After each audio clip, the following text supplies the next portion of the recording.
this guy was trying to ask this girl out, and I think he like did the whole traditional hold your hand out and be like, "Cukiyate kudasai." Wait, okay. So we got to get this down. I didn't know about this. Okay, so what is this? So this is the traditional form of doing the kokuhaku? I mean, it's just always portrayed in animes. But it must maybe the anime. So it could be chicken or egg, right? The anime may have gotten it from somewhere, or we may have gotten it from the anime. I don't know which, but it's kind of like the traditional way, right? It's like a stereotype. Okay, so let's see. Can we? Okay, so is it like the guy? Traditionally, the guy, he's going to hold his hand out and bow and be like, "Tsukiatte kudasai," something like that. Exactly. And then now is she supposed to take his hand? Or is it just like a yes or a no kind of thing? I think she does. I think she holds the hand and be like, "Yoroshiku onegaishimasu." Okay. I didn't know about this. This is already educational for me. So that kind of stuff you saw one, you're saying? Yeah. And the guy got rejected maybe like 4 or 5 times that day. I don't know why he tried that many times. Wow, he was a real go-getter, huh? But maybe not so moteru. I guess that's a word we should explain. Moteru usually means popular with well, first off, you guys can say it in genuine Japanese. Moteru. Moteru. Moteru. Okay, so you see how I botched that intonation pattern there. Moteru. Pitch accent there. So moteru what does that mean? What's that about? Needs to get all the Attention. Usually in like those relationship kind of ways, but not necessarily. You can moteru in any sorts of ways as well. So it doesn't just have to be, so like if you're a guy, you're popular with the ladies. And can a girl be moteru? Yeah. A girl can be as well. Okay. And it can be non-romance. Or is it most of the time? I think it's generally romance, but people have used it in non-romantic contexts as well, because you can kind of translate it into other contexts. Language okay, change. I see. Yeah. This is the kind of the drift or the shift, Yeah. right? So this is very interesting. Okay.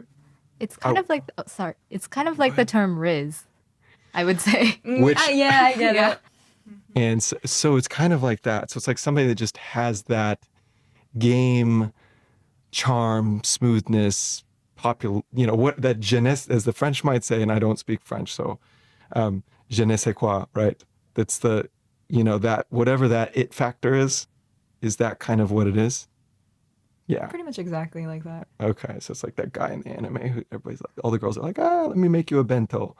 Oh, that's exactly what moteru is, yeah. Okay, I'm like, does that really happen? Okay, we're drifting, but this is all very interesting. Does that really happen? Do girls? Okay, so what we had the internet. We'll start with a Japanese high school in Tokyo. Have you seen that happen, or is this just anime baloney? Okay, well, in terms of what, like making obentos or? So there's a guy you like, right? Mm-hmm. And because I'm guessing most of the time it's not the other way around, although who knows, it's 2024. But most of the time, right, it's going to be a girl who has a crush on a guy, right? And this is where we can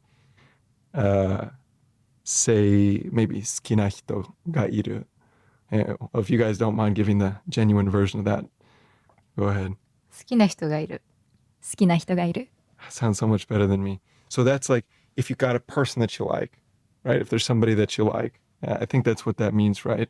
It's like, okay, now, and that person is somebody that like you have a crush on, like, or could it be lower grade than that? I feel like crush is 気になる人. That's true. Okay, more revelations here. This is good to know. Okay, so 気になる人that's intensity level is higher than Lower. Oh, okay, wait. So let's get this straight then. So 気になる人 is somebody you like, but 好きな人 is like the crush level. No, opposite. Well, Okay. I feel like a crush is on a lower level than someone you like, right? Oh, now we're getting into English linguistics here. So So this might be for you. I'm wondering if this is probably you back translating from Japanese in your brain, because I would say for me personally, now I do not represent all 330 million Americans. So, but for me, a crush is like, it's exactly like it sounds. It's like, oh man, when that person passes by, you're just like the doki doki, the heart, the for people who don't know doki doki is like a pounding heart, right? And if you guys give me the native rendition of that. Doki doki. Doki doki. Okay. Right. So that's like that guy or that girl passes by and like, you just feel the butterflies, right? We'd say probably in the States, we'd say the butterflies in your stomach. But would you guys say doki doki for that? Somebody gives you Kyun kyun. kyun kyun. Okay. So that's like the butterflies in the stomach, kind of. Kind of, I guess. But it probably has multiple applications. It's like your heart is kind of not aching, but it feels some sort of love sickness type of pain. It's just like so intense. So let's double back to this 好きな人 and what was the other one? 気になる人. 気になる人. So these two, okay, so the higher level one is 好きな人. 好きな人. Higher intensity. 気になる人 is, okay, so I think I would translate this as someone I'm interested in. Exactly. But- I thought crush means that. So I would say that it can. It depends on who you're communicating. So somebody that I'm interested in is a very low-key way of saying it, I think. But it depends on who you're communicating that to, right? So if you're, like, let's say somebody comes up to you guys and it's like, you know what, hey, I really like you, let's go on a date. And you've got to reject them. And it may very well be true, right, what you're saying. We know in Japan that Japan is generally people will not directly be like, I don't like you. Because, well, maybe in any country, in any culture, that would be horrific. But you might say, oh, there's somebody else that I'm interested in, right? And maybe that's like kind of like a softer way to put it. Even you might really like that person, but you don't want to, maybe you want to kind of low-key it a bit. But 好きな人, like, that's somebody like you're really interested in. It's more like you know that you love the person. Like But- you want to be in a relationship. Like you want to date him or her. You want to date that person. You know that you love, so you say 好きな人. Okay, so now we're getting into the weeds on this because you and I have talked a lot about this, right?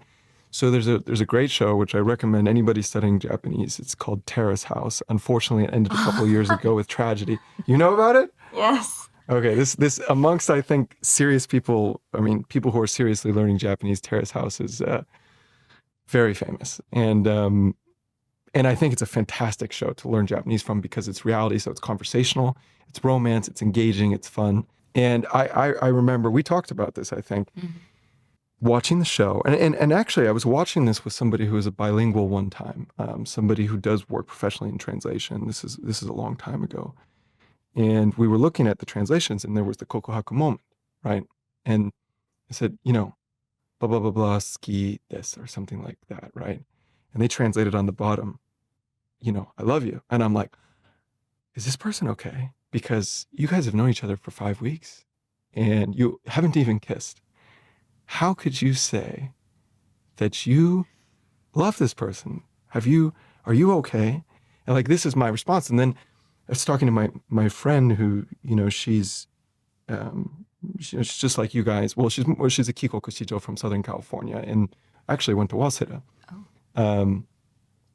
And she did 4 years at Waseda, and we were talking about it in her work. She does, a lot of professional translation related work. And she's like, yeah, part of the difficulty there is how do you translate that line? Because if I say, I like you, right? It feels very like middle school, elementary school. As to me, growing up as a Southern Californian American, it's like, I like you, Susie. Susie's a kind of old name, but maybe like, I like you, Jessica, and I don't know, but then love is, wow, like that's super high intensity, right? For us, I think as an American, I think everybody's gauge on this is going to be personally very different. But you know, there's very few people romantically that I have loved in my life. But I have dated. I've dated, a fair amount. Obviously, I'm older than you guys, and I've lived in a lot of places in the world. But to get to that bar of, to say to somebody, I love you, like for me, and then there's a whole culture of this in the States where it's like when somebody says it, but you don't want to say it, and then it gets really awkward, and you're like, yeah, I love you too. Ha. And then now you have to say it, because if you don't say it, then you're in trouble with whoever it is. And this is like a big thing in the States, actually. It's like a lot of stand-up comedy talks about this. But what we were talking about with this is that it seems to me that suki desu is above like, but below love, right? So and you and I talked about this, I think, as we were working on this script, that it's almost like something you have to say with a certain level. To even come close, you'd have to be like, I like you, like with like real gravity, or like, I really like you, like something like that, right? Yeah, with like a serious tone in like the right setting, like, I like you or something like that. Yeah, like where it really feels like from the bottom of your heart, right? Exactly. And so hold on, this is very interesting, because you guys, I mean, you're both clear, full bilinguals, but you're getting this cultural back and forth influence in your heads, right? Because you're living here. So you kind of immediately went with that, I love you, right? Which is how they translated it on Tara's house. And, but you've been here since you're 9 years old, right? So it was then, okay, so let's, while we're going in this direction, let's talk about another word this is the word that I was taught means I love you. Aishiteru. Yes. Mm-hmm. So I realized like the whole entire, idea of I love you is equivalent to aishiteru in Japanese. okay. So now, but then I have heard other Japanese people tell me, well, wait a second. Is that what you're really saying? Is that what you say to your mom? Like, do you say that, your mom's like, I love you, honey. Yeah, okay, this is the American, I'm doing my mom's voice, I love you. And, and they're like, I love you, mom.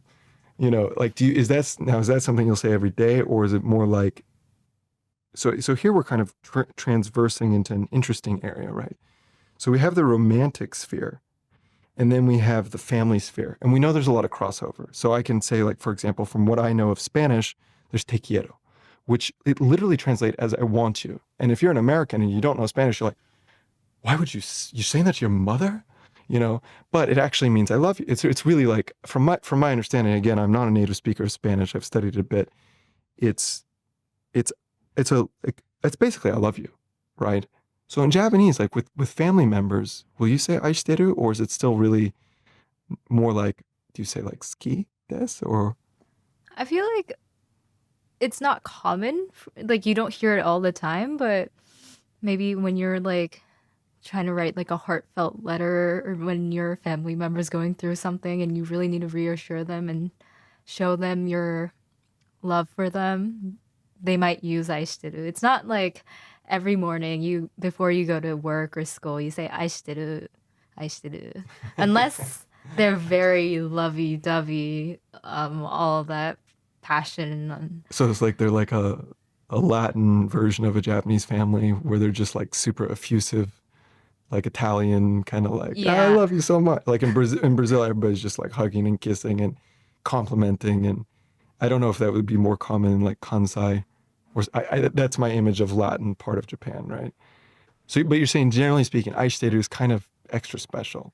It's even, Americans, like if it's family, my mom and dad, will, my dad maybe a lot less, but with my mom, certainly, that gets thrown around a lot. I mean, I don't think it's thrown around. I think it's meant.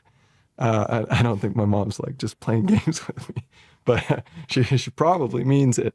But then yeah, you get to that point with a partner in the States, right? And that's a big stepping stone. Like for us, like when you get to that I love you part where you are gonna say that, like that's I mean, my personal thing would be like, okay, that's like 6 months of intense dating. Some people might say it's 3 if it's intense enough. Some people might say it's a year. I think most girls might get a little bit annoyed if you don't say it after intensely dating a year in the States. Could be wrong about that. That's anecdotal evidence. I mean, it's called the L bomb. The L bomb. Okay. I love you, and you're like, yeah, that's right. So in American culture, I guess that's true. It's like that moment in the relationship, you'll probably never forget it. In the same way that you probably never forget that first kiss, right? You'll probably never forget the L bomb getting dropped by one party or the other, and how you felt about that too, because you might have been maybe not ready for it, and then you're like, ooh, like cringe a little bit, or you're waiting for it, and you're like, yeah, I love you too. So okay, so we'll go all the way back to this. So we're talking about aishiteru, right? So aishiteru is extra special. Yeah, I mean, in terms of romance, I think you'll only say that once you're like married. Okay, so I had somebody I met, and he was, I think he's probably 26 or 27 now, and he's from Osaka, and I asked him about that. And then this guy, amongst his friends, he was known as a real charai fellow, which you'll have to listen to the other podcast for that, which is to say kind of a player, although that's an oversimplification. And I said, well, so when do you say aishiteru? And he's like, that's a whole nother level. He's like, that's a whole nother level. So you're saying you feel that way as well. There's just a tremendous weight to saying that. Because if you say aishiteru when you're just kind of like started dating or when you're just still dating, it's kind of cringe in a way. So it's like too much. Too much, yeah. Yeah. So like if you're the guy and you hear that, or you're the girl, you might be like, whoa, like what Like, wait a minute. What did I get myself into here? Like you're a stage 5 clinger, run for the hills. Well, it's not like clingy, cringy, but it's more like, okay, wait a minute. We're not at that like level yet. Kind of. I see. That. So it could scare some people away though, right? In terms of expression, over expressing your feelings. It's a very passionate word. It's a very passionate word. Okay, so it's like very fiery in some sense. Yeah, I think it's pretty rare for a Japanese term. I don't think there's a lot of emotion that's like conveyed in one word in Japanese usually, but I think aishiteru is very heavy. It's very heavy. So in the family call, even in the family love, the platonic love, it's still pretty heavy. It's like it's again these special occasions where you really want to communicate something well above, the most intense level of feeling for that person, right? Even if it's your brother or your mother or your father. Like one of the times I've heard it from my parents, or at least my mom, when I was studying abroad and I was kind of struggling with like homesickness or like trying to like find my ground in the new place. Like she wrote me a letter and she wrote aishiteru at the end, and I was like, oh. So you felt like that. Yeah, I was like, oh, okay. I got this aishiteru word sent to me. I really gotta, get my stuff together and do well in this new land. So with seeing that, did you feel like this, just like significant support behind that word? Like, okay, like she's really sending this, like, hey, I love you, I care about you, I'm here. And ganbatte kind of thing. Yeah, it's like she's sending a message really from the bottom of her heart. Like, that's very sweet. Right, so we got aishiteru like on top. So now every day now with family, let's look at this division between family and romance, right? Have you guys gotten to that point with somebody, or not even that? When is the point? So you say 好きです. Okay, this is where we kind of got to this, right? 好きです during the Kokuhaku. And then something like 付き合って kudasai, right? All right, you guys give your best one. 付き合ってください. Oh, with the 好きです, right? So you say 好きです. Oh, okay. Yeah. Okay. Whole thing. 好きです. 付き合ってください. Okay. Oh, this is embarrassing. 好